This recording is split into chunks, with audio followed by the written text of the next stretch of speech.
بسم الله الرحمن الرحيم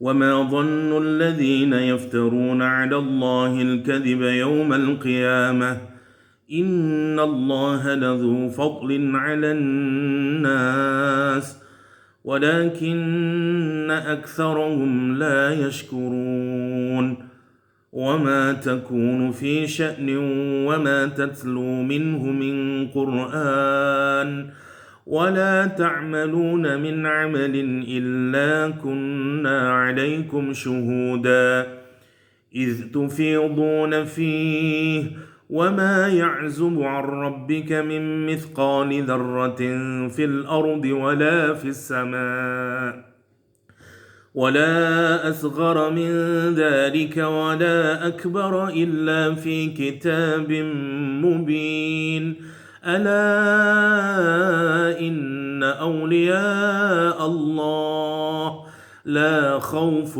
عليهم ولا هم يحزنون الذين آمنوا وكانوا يتقون لهم البشرى في الحياة الدنيا وفي الآخرة لا تبديل لكلمات الله ذلك هو الفوز العظيم صدق الله العظيم الحمد لله الذي تتم الصالحات صلاة وسلاما على سيدنا محمد سيد السادات وعلى آله وأصحابه النجوم النيرات.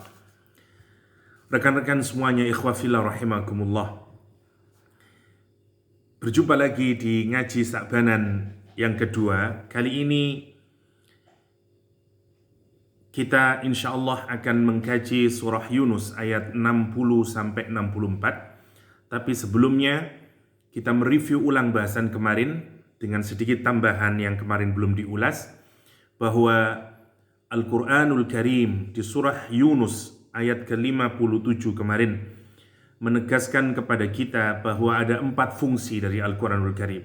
1 sebagai mau'izah, 2 sebagai syifa, the cure, 3 sebagai hudan, guidance, dan terakhir sebagai rahmah, sebagai mercy.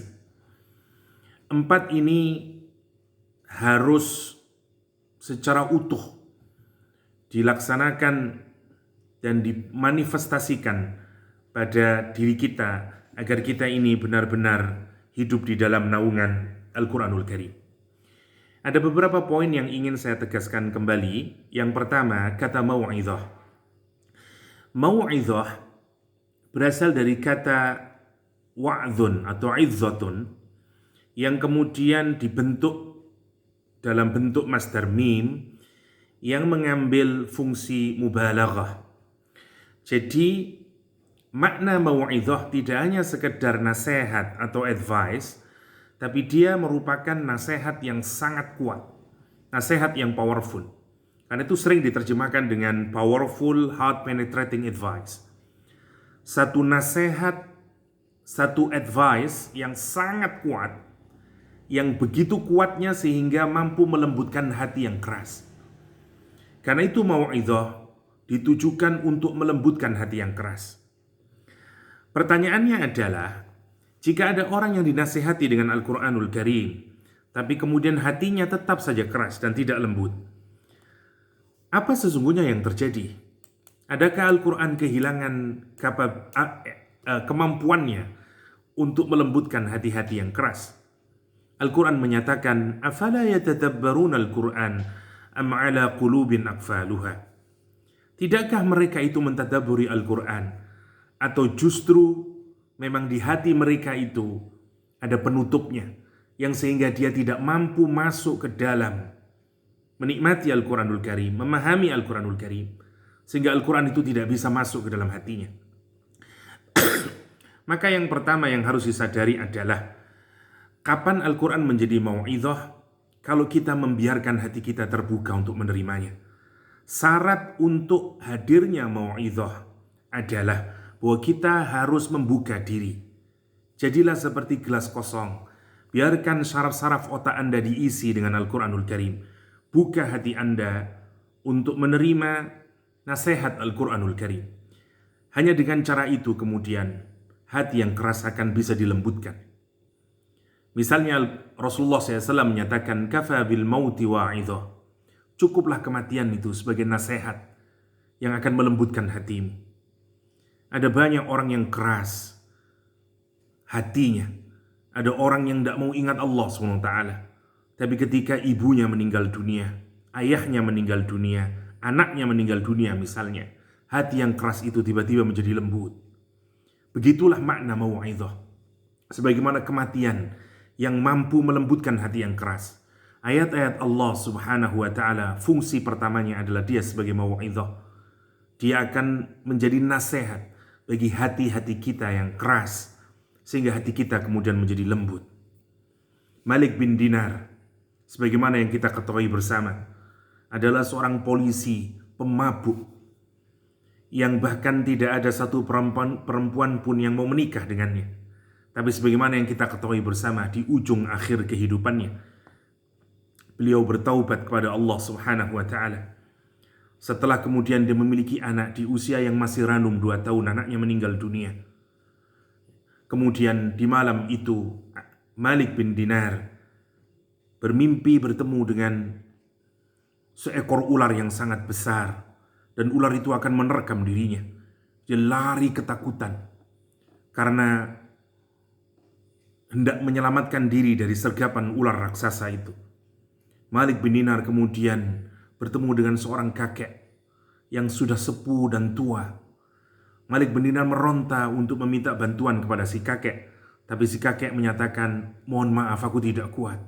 Larilah kamu naik ke atas bukit di sana, kan di sana ada anak-anak kecil yang bisa membantu kalian.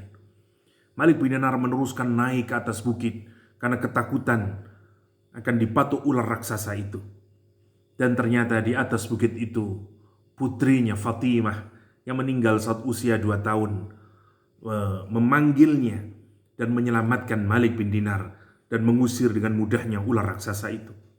Malik bin Dinar menceritakan, setelah itu kemudian beliau memangku putrinya, dan putrinya kemudian membacakan ayat Al-Quranul Karim. Alam ya'ni lilladzina amanu an takhsha'a qulubuhum li dzikrillah wa ma nazala minal haq. Tidakkah datang waktunya bagi orang yang mengaku memiliki iman untuk hatinya takut kepada Allah Subhanahu wa ta'ala, tunduk patuh kepada Allah Subhanahu wa ta'ala dan kepada Al-Quranul Karim. Ayat itu melinangkan air matanya Malik bin Dinar, dan Malik bin Dinar kemudian bertanya kepada anaknya, apakah gerangan ular raksasa itu orang tua? Anaknya berkata, ular raksasa itu adalah perbuatan maksiatmu ayah, sementara orang tua itu adalah amal baikmu yang belum mampu mengalahkan kejelekanmu. Karena itu, tidakkah sampai waktunya ayah untuk ayah bertaubat kepada Allah Subhanahu wa ta'ala? Dan aku di sini menunggumu, karena nanti kalau engkau sudah menyusulku kemari, aku ingin kita berdua memasuki surganya Allah Subhanahu wa ta'ala. Malik bin Dinar terbangun dan dia menangis. Kali itu adalah hari pertama dia ikut sholat subuh berjamaah di Masjid Jami' di Basrah. Imam Masjid Al-Basrah pada saat itu adalah Imam Hasan Al-Basri. Di sholat subuh, Imam Hasan Al-Basri sekali lagi membacakan ayat yang tadi malam dimimpikan oleh Malik bin Dinar. Alam ya'ni lilladzina amanu an takhsha'a qulubuhum li dzikrillah wa ma nazala minal haq. Wa ma nazala minal haq. Ayat ini begitu powerfulnya, melembutkan hati kerasnya Malik bin Dinar. Dan kemudian Malik bin Dinar menjadi murid terbaik Hasan Al-Basri yang kelak menggantikan Imam rakyat Basrah sepeninggal Imam Hasan Al-Basri. Dan Masya Allah, cintanya kepada Al-Quranul Karim, Malik bin Dinar dikenal sebagai orang yang paling hafid Al-Quranul Karim. Tadabburnya terhadap Al-Quranul Karim dikisahkan ketika dia mendengarkan seseorang membaca surat Zalzalah, dia menangis sejadi-jadinya. Masya Allah, Al-Quranul Karim sungguh menjadi mau'idhah bagi Malik bin Dinar, merubah kerasnya hati itu menjadi lembut. Tidak hanya itu terjadi di masa lampau. Fahd Al-Kandari punya channel menarik, Bil Quran Istadait. Dia menceritakan seorang bernama Rahim di London, ateis, lahir dari keluarga Kristen, addicted kepada musik, bekerja di salah satu perusahaan musik internasional, Motown. Yang menarik, di saat kehidupannya limbung, tidak secara material, tapi dia merasakan emptiness dalam hatinya, galau, tidak tahu mau kemana arah hidupnya, kosong, relasi antar kehidupannya juga amburadul, depresi amat sangat, kacau hidupnya. Somehow kemudian dia membaca satu ayat Al-Quranul Karim yang mampu kemudian mencairkan hatinya yang membeku selama ini, melembutkan hatinya yang keras selama ini. Ayat yang terbaca itu adalah Inna ma'al usri yusra. Sesungguhnya bersama kesulitan selalu terdapat kemudahan. Ayat ini membongkar semua kegalauannya Rahim. Ayat ini melembutkan kerasnya hati Rahim. Dan kemudian beliau menjadi salah seorang mu'allaf yang mengagumkan keislamannya. Dan di tangan dia juga ibunya yang meregang nyawa di akhir kehidupannya juga menjadi muslimah berkat putranya yang disentuh oleh Al-Quranul Karim. Namanya mau'izah. Maka mau'izah pasti akan mampu melembutkan hati asalkan orang itu membuka dirinya dan tidak menutup. Ahnaf bin Shuraih, Walid bin Mughirah adalah orang-orang yang mengenal Al-Quranul Karim, tahu bahwa dia benar dari Allah Subhanahu wa Ta'ala, tapi karena dia menutup dirinya, Quran tidak bisa menjadikan mau'izah. Yang kedua, Shifa lima fis sudur, the cure. Kalimatnya menarik karena Quran tidak menggunakan kata shifaun lima fil qulub, tapi shifaun lima fis sudur. Obat terhadap apapun yang ada di dada. Di dalam Al-Quran, hati digambarkan sebagai sebuah substansi yang terdiri dari layer dan layer dan layer. Layer paling luar namanya sadr, kemudian naik menjadi qalb, naik lagi menjadi fuad, dan core dari hati itu adalah lu. Karena itu ketika Quran menyatakan bahwa salah satu fungsi kedua dari Al-Quran sebagai syifa lima fis sudur, maka maknanya Quran tidak hanya mengobati apa yang ada di dalam hati, tapi Quran mengobati sejak yang ada di dada, di fuad, di qalb, di lu. Semua penyakit yang ada di seluruh hati kita dapat diobati oleh Al-Quranul Karim. Yang paling menarik, apa yang ada di sadr? Di dalam Al-Quran, gambaran dari apa yang ada di dalam sadr adalah waswasa syaitan, whisper dari setan, alladzi yuwaswisu fi sudurin nas. Salah satu yang mengganggu setelah orang itu berhasil mengalahkan semua hambatan eksternal yang membuat dia tidak taat kepada Allah SWT adalah hambatan internal, yaitu waswasa dari syaitan. Setan, bisikan setan yang terus memaksa orang, forcing, driving orang untuk memaksiati Allah Subhanahu wa Ta'ala. Orang yang mengakrabi Al-Quranul Karim, insya Allah dia akan selamat dari waswasa setan. Waswasa setan.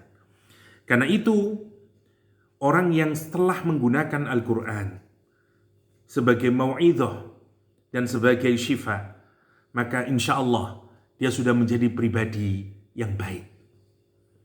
Gambarannya seperti orang yang sedang sakit. Maka langkah pertama yang harus dilakukan bagi orang yang sakit adalah dia harus menerima nasihat dari dokter. Dan kemudian dia harus mengambil obatnya yang diresepkan oleh dokter. Advice adalah mau'izah, obat adalah syifa. Kalau orang sudah melakukan dua hal ini, langkah berikutnya yang harus diikuti oleh orang tersebut adalah Dia harus mengikuti instruksi yang disarankan oleh dokter tersebut. Instruksi yang disarankan itu adalah hudan. Dan fungsi ketiga dari Al-Quran adalah huda. Kalau orang kemudian mengikuti instruksi dari dokter tersebut, penyakit yang awalnya dimiliki insya Allah perlahan-lahan akan sembuh. Dan kemudian dia akan mendapatkan rahmah, mendapatkan kesehatannya kembali.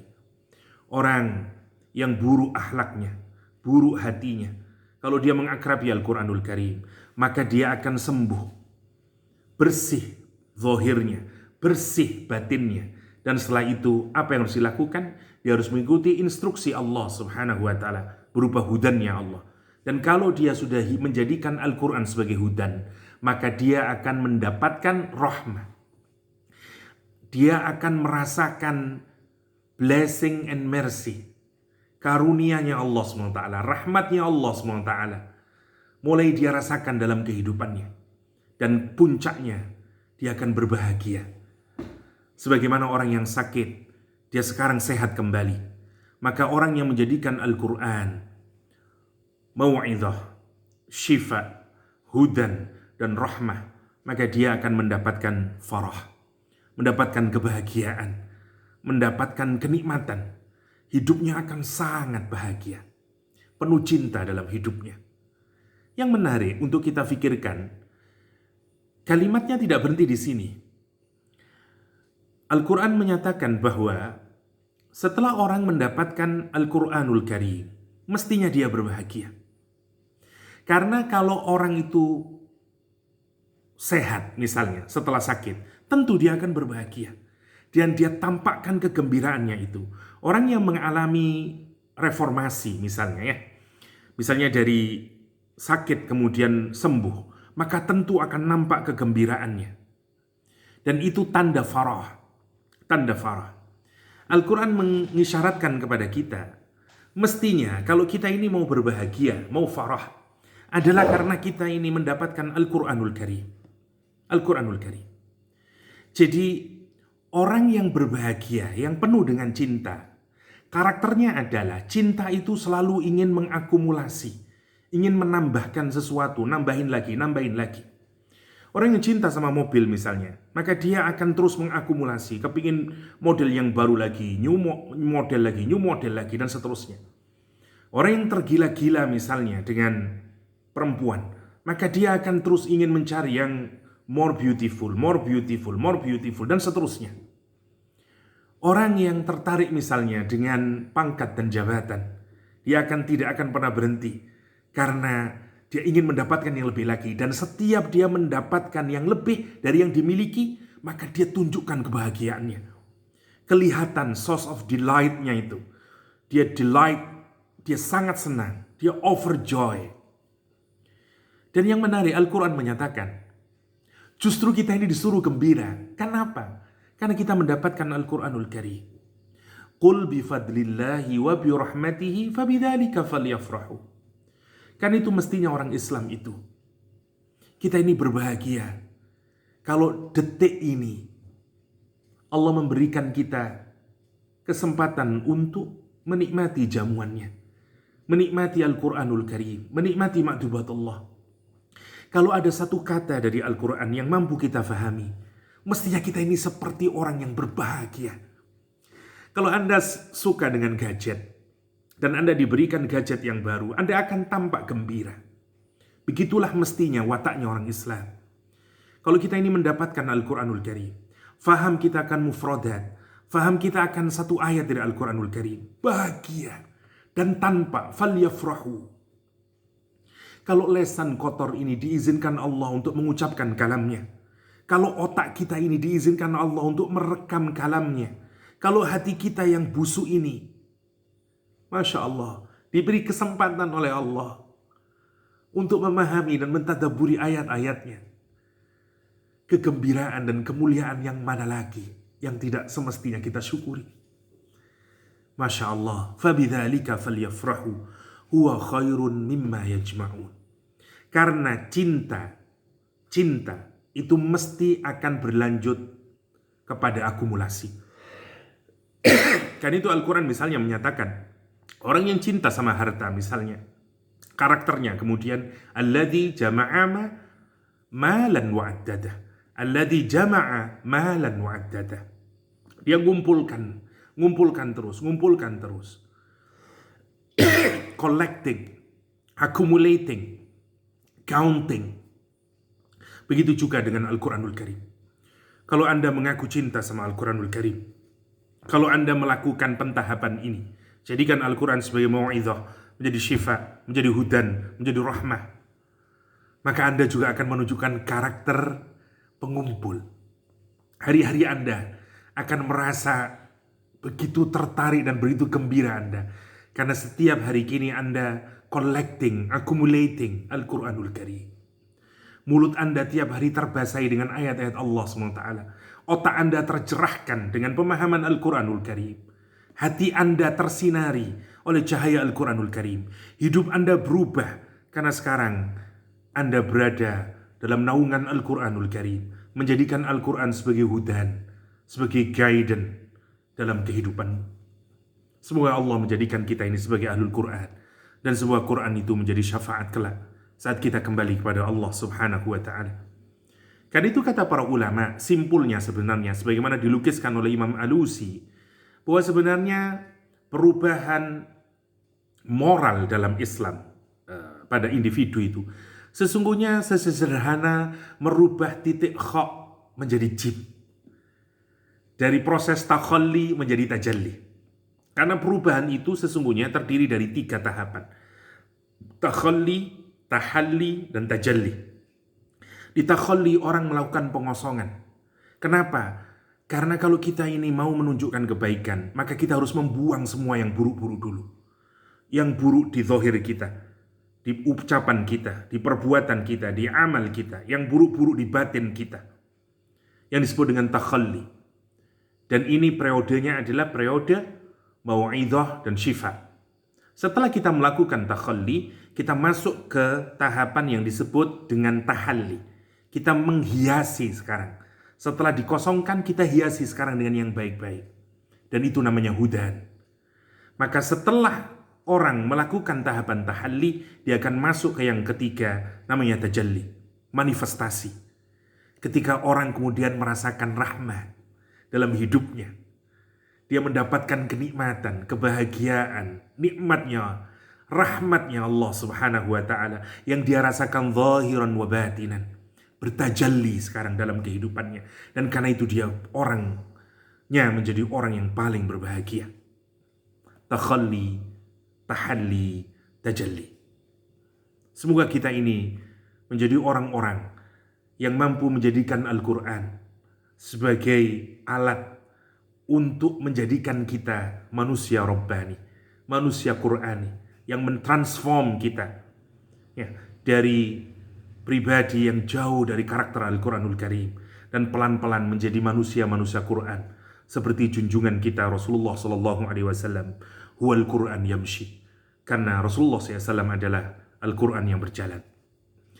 Allah setelahnya di ayat yang ke-59 kemarin contohkan secara praktis bagaimana sih orang yang hidup dengan hudannya Allah SWT. Setelah misalnya dia menjadikan Quran sebagai mau'izah dan syifa, dan setelah itu menjadikan Quran sebagai hudan. Hudan itu instruction misalnya, petunjuk yang datang dari Allah SWT. Karena sayangnya Allah, rahmatnya Allah buat kita, Allah kemudian memberikan aturan dalam hidup ini. Mana yang halal, mana yang haram. Karena itu orang Islam tahu bahwa urusan halal dan haram itu prerogatifnya Allah Subhanahu wa ta'ala. Dia bukan human opinion. Urusan halal dan haram itu prerogatifnya Allah Subhanahu wa ta'ala. Tidak ada hak untuk kita menentukan halal dan haram. Ya, ini hukum dari Allah Subhanahu wa ta'ala. Kalau Anda ingin hidup dalam naungan Al-Quranul Karim, maka jadikan yang halal dalam agama ini menjadi yang halal. Dan jadikan yang haram dalam agama ini menjadi yang haram. Karena kalau kita meniti jalan itu, berarti kita sudah berada di jalan hidayah. Dan kalau kita berada dalam hidayah, pasti kita akan mendapatkan rahmah. Dan kalau kita mendapat rahmah, pasti ujungnya kita akan mendapatkan farah, mendapatkan kebahagiaan. Karena itu, semua pelanggaran, dari aturan Allah Subhanahu wa taala, pasti akan tidak mendapatkan rahmah dan pasti di ujungnya tidak akan pernah melahirkan kebahagiaan. Apa yang terjadi dengan pandemi COVID-19? Kalau memang itu berasal misalnya dari beberapa jenis makanan yang memang sebenarnya diharamkan di dalam aturan agama ini, menjadi tanda dan peringatan buat kita bahwa apapun sebenarnya kalau bertentangan dengan aturan Allah Subhanahu wa taala, pasti menjauhkan kita dari rahmatnya Allah Subhanahu wa taala, menjadikan kita dari kebahagiaan, dari farah yang semestinya harus kita dapatkan. Dengan cara apa? Hidup dengan Al-Quranul Karim. Jadikan Al-Quran sebagai mau'izah, jadikan Al-Quran sebagai syifa, jadikan Al-Quran sebagai hudan, jadikan Al-Quran sebagai rahmah, sehingga kelak kemudian kita mendapatkan farhan, mendapatkan kebahagiaan di dalam hidup. Semoga kita menjadi orang-orang yang farihin, menjadi orang yang bahagia, zahiran wa batinan, karena kita mengakrabi Al-Quranul Karim.